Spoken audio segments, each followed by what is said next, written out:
Viewers, मैं हूं अमीश देवगन और आप देख रहे हैं देश का सबसे लोकप्रिय प्राइम टाइम कार्यक्रम आर पार। मोदी सरकार ने यह खुला ऐलान किया था कि एक एक इंच के लिए सेना से लेकर सरकार तक 56 इंच के हौसले के साथ तैयार है और 9 दिसंबर को तवांग में भारतीय वीरों ने इसकी एक झांकी भी दिखाई जो चीन पर बहुत भारी पड़ गई। चोरों की तरह छुपकर भारतीय इलाके में घुसने की कोशिश कर रहे चीनी सैनिकों को भारतीय जाबाजों ने हड्डियां तोड़कर उल्टे पांव खदेड़ दिया। तवांग में चीन के 200-300 सैनिक पिटकर भागे और यह कोई इकलौती घटना नहीं थी। आज इसी पर होगा आर पार।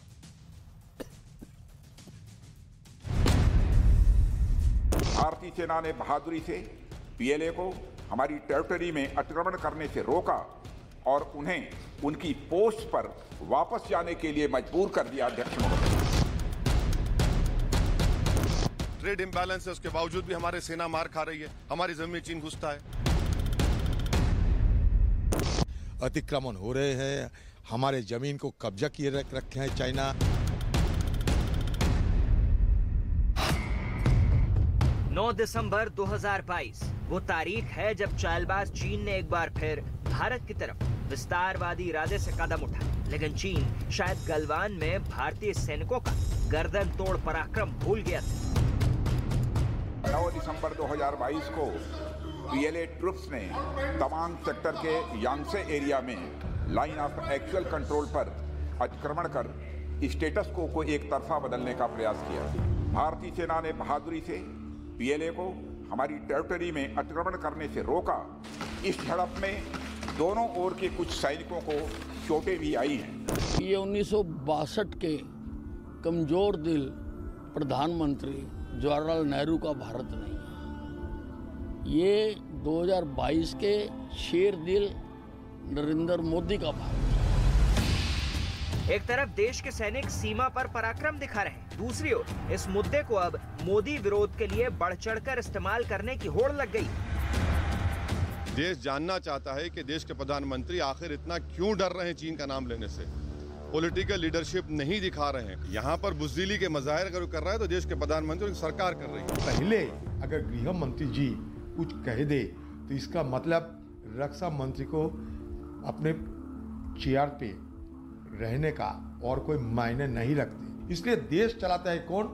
मोदी और अमित शाह। ये जो जोड़ी सदन को ये लोग तो बाजार बना दिया, दुकान बना दिया और क्या। राज्याच्या निवडणुकांच्या जल्लोषात ही सरकार मग्न असताना, त्यांचा उत्सव सुरू असताना चीनचं सैन्य तवांगमध्ये घुसत होते।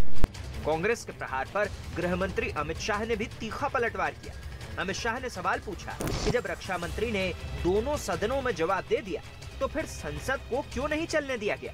प्रश्नकाल को विपक्ष के द्वारा चलने नहीं दिया गया। कांग्रेस पार्टी के इस प्रयास की मैं घोर निंदा करता हूं। मैंने प्रश्नकाल के सूची को देखा तो 5 नंबर का प्रश्न देखकर मैं इनकी चिंता समझ गया।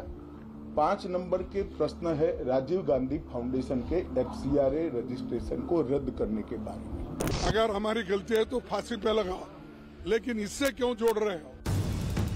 दूसरी ओर चीन ने भी आधिकारिक बयान जारी करते हुए कहा कि चीन और भारत की सीमा पर स्थिति अब नियंत्रित है। सवाल यह है कि डोकलाम से लेकर गलवान तक और गलवान से लेकर तवांग तक हमें किसकी बात पर भरोसा करना चाहिए, हमारी साहसी वीर सेना की या फिर प्रोपेगेंडा के एक्सपर्ट चीन की। और अगर सेना की बात हमारे लिए सर्वोपरि तो फिर इस पर सियासत के मायने क्या है।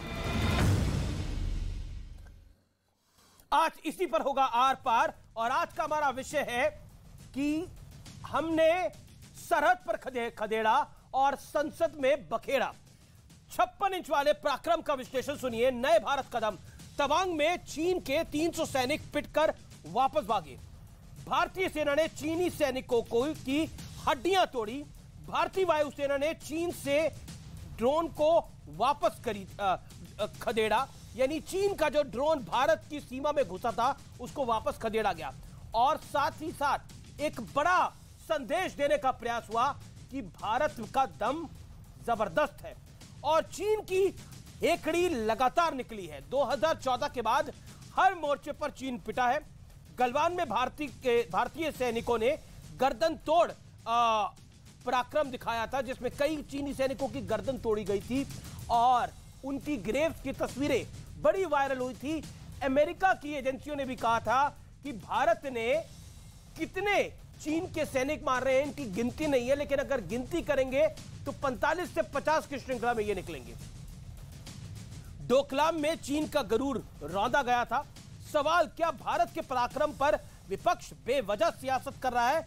यह आज का बड़ा सवाल है। गौरव भाटिया भारतीय जनता पार्टी की ओर से जुड़ रहे हैं, जो बात रखेंगे। वारिस पठान है अब मेरे साथ, उनका मैं रुक कर सकते हैं हम। साथ ही साथ सुनील यादव है प्रवक्ता समाजवादी पार्टी के, अभय दुबे कांग्रेस पार्टी के नेता प्रवक्ता है, के सिन्हा है रक्षा विशेषज्ञ, शंकर प्रसाद है रक्षा विशेषज्ञ। आप तमाम लोगों का अभिनंदन है। लेकिन पहले मैं आपको एक मैप दिखाना चाहता हूं। उस मैप के जरिए क्या तस्वीर सामने निकल के आ रही है मैं आपको बताता हूं।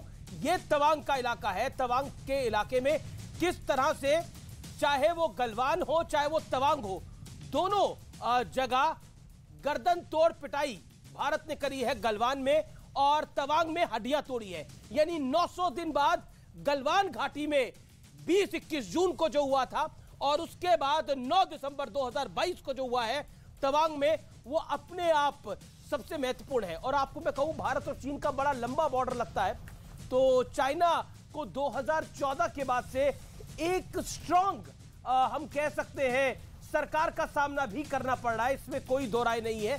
साथ ही साथ एक बात बड़ी महत्वपूर्ण है जो इस समय समझनी बड़ी जरूरी है कि हमारे सैनिकों ने मुंह तोड़ जवाब दिया है। तभी चाइना आज एक लाइन ले रहा है कि देखिए भारतीय सेना घुसी थी। मेरे तो शंकर प्रसाद है, मैं सीधा उनका रुख करता हूं। चाइना का पहला रिएक्शन आया है शंकर प्रसाद, और उस रिएक्शन के मायने क्या है? पीएलए ये कह रहा है, पीएलए की आर्मी की ये ऑफिशियल लाइन है, चाइनीज गवर्नमेंट की ऑफिशियल लाइन है कि भारत ने एग्रेशन दिखाने का प्रयास किया है। इसके मायने क्या है? व्यूअर्स को सिंपल तरीके से अगर आप समझा पाए तो। पहली बात तो सरकार ने इसकी पुष्टि नहीं की है, सरकार ने इसको नहीं माना है। सरकार का जो बयान आया है जिसके बेसिस पे सबको इन्फॉर्मेशन है, आपको इन्फॉर्मेशन है, हमें है कि चाइनीज ने एग्रेशन किया, उसका जवाब दिया गया और उनको पीट के वापस करा दिया गया। चाइना कहता है कि हमारे अंदर इंडिया घुसा।